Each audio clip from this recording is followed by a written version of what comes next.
ഇന്നത്തെ ക്ലാസ്സിൽ നമ്മൾ എയ്ബ് എക്സാമിന് ഒരു ഇൻട്രൊഡക്ഷൻ, അതായത് എയ്ബ് എങ്ങനെ ക്രാക്ക് ചെയ്യണം, അതായത് ഓൾ ഇന്ത്യ ബാർ എക്സാമിനേഷൻ എങ്ങനെ ക്രാക്ക് ചെയ്യണം എന്നതിനെ കുറിച്ചാണ് നമ്മൾ ഇന്ന് ഡിസ്കസ് ചെയ്യാൻ പോകുന്നത്.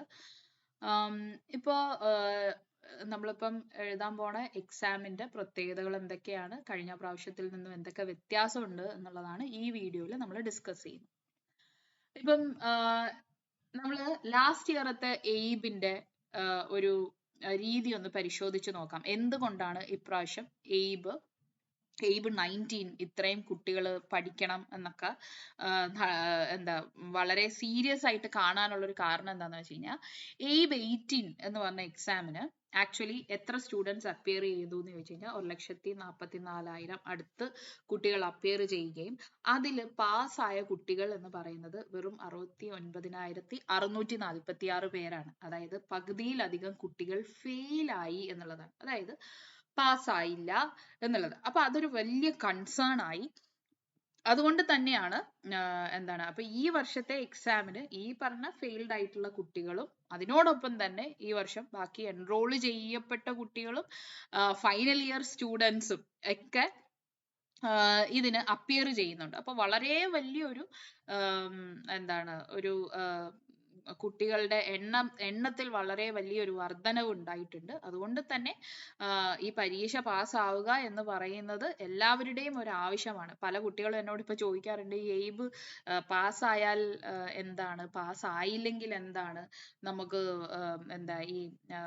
ഈ ഇവര് പറഞ്ഞിരിക്കുന്ന ഇത്ര വർഷത്തിനുള്ളിൽ പാസ്സായില്ലെങ്കിൽ എന്ത് സംഭവിക്കും എന്നുള്ളതാണ്. പാസ്സായില്ലെങ്കിൽ നിങ്ങൾക്ക് പ്രാക്ടീസ് ചെയ്യാൻ പറ്റില്ല.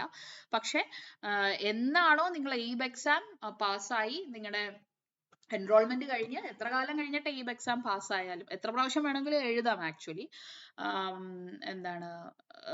പാസ്സായി കഴിഞ്ഞു കഴിഞ്ഞാൽ മാത്രമേ നിങ്ങൾക്ക് പിന്നീട് പ്രാക്ടീസ് ചെയ്യാൻ പറ്റുള്ളൂ. ഇപ്പൊ തന്നിരിക്കുന്ന എൻറോൾമെന്റ് ഇത് വെച്ചിട്ട് നിങ്ങൾക്ക് എന്ത് ചെയ്യാൻ, അതിനകത്ത് പറഞ്ഞിരിക്കുന്ന കാലാവധി വരെ ഇത്ര നാളിനുള്ളിൽ പ്രാക്ടീസ്, അതിനുള്ളിൽ എഴുതിയെടുത്തിരിക്കണം. അതിനുള്ളിൽ എഴുതിയെടുത്തില്ലെങ്കിൽ പ്രാക്ടീസ് ചെയ്യാൻ പറ്റില്ല.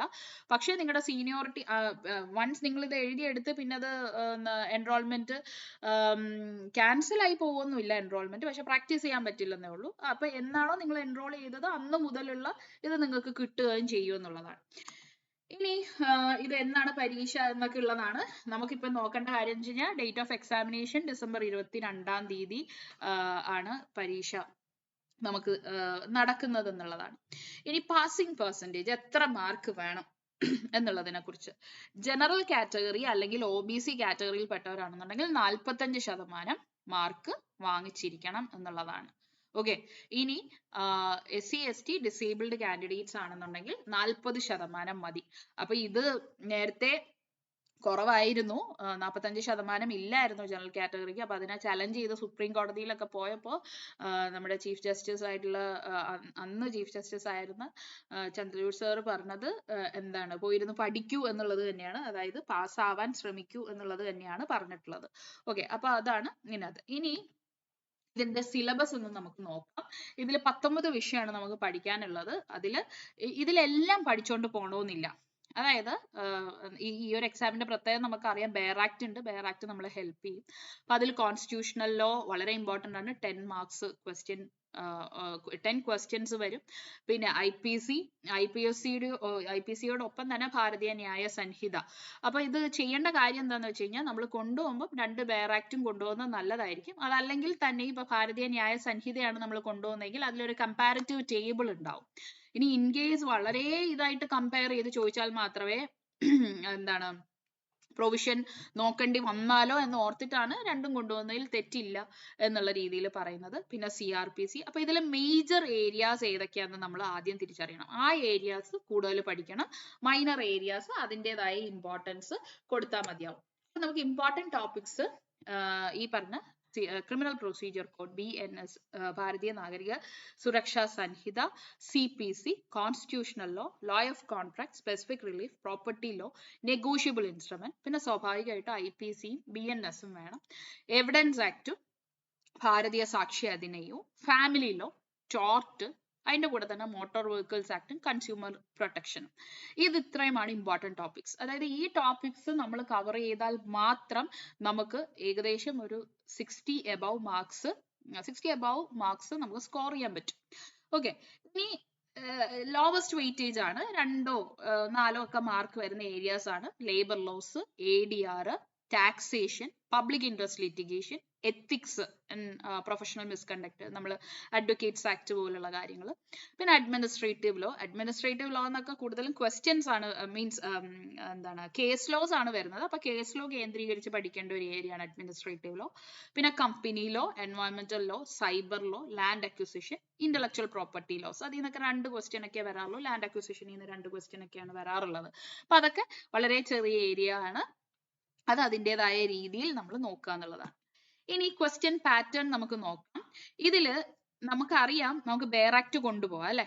അപ്പൊ ബെയർ ആക്ടിൽ നിന്ന് മാത്രം നമുക്ക് ജയിക്കാനുള്ള മാർക്ക് കിട്ടും എന്നുള്ളതാണ്. അതായത് ബെയർ ആക്ടിൽ നിന്നും ഏകദേശം ഒരു 60 ക്വസ്റ്റ്യൻസ് നമുക്ക് എഴുതാൻ പറ്റും. പക്ഷെ ഏറ്റവും പ്രധാനപ്പെട്ട കാര്യം എന്ന് വെച്ച് കഴിഞ്ഞാൽ ബെയർ ആക്ട് നോക്കാൻ അറിയണം. ബെയർ ആക്ടിൽ ഇൻഡെക്സ് എങ്ങനെ നോക്കണം.